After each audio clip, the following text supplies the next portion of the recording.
পূর্ব সিংভূম জেলা জামশেদপুরের উলিয়ান সহ সম্পূর্ণ ঝাড়খণ্ডে পালিত হল ঝাড়খণ্ডের অগ্রণী নেতা বীর শহীদ নির্মল মাহাতোর ৭৫তম জন্মবার্ষিকী। ঝাড়খণ্ডের বিভিন্ন দলের নেতা, মন্ত্রী, বিধায়ক, সংসদ, সমাজকর্মী সহ সাধারণ মানুষ উলিয়ানের শহীদ নির্মল মাহাতো জন্মভিটাতে স্মৃতিস্তম্ভে এবং সেখানে গুলিবিদ্ধ হয়েছিলেন চামারিয়ার অতিথি ভবনের শহীদ স্মৃতিস্তম্ভে শ্রদ্ধা নিবেদন করেন। ইজাগরের বিধায়ক সহ শহীদ নির্মল মাহাতোর ভাতৃবধূ সবিতা মাহাতো শহীদ নির্মল মাহাতো স্মৃতিসৌধে ফুল দিয়ে শ্রদ্ধা জানান। জামশেদপুরের সংসদ বিদ্যুৎ বরণ মাহাতো, বিধায়ক মঙ্গল কালিন্দী, সোমেশ চন্দ্র সোরেন, প্রাক্তন বিধায়ক কুণাল সরঙ্গী, আস্তিক মাহাতো সহ অন্যান্যরা জামশেদপুরে শ্রদ্ধা নিবেদন করেন।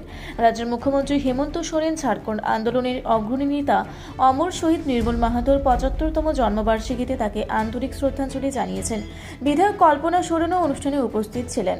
উভয় নেতাই জেল মোড়ে শহীদ নির্মল মাহাতোর মূর্তিতে পুষ্পস্তবক অর্পণ করে তাকে শ্রদ্ধা জানান।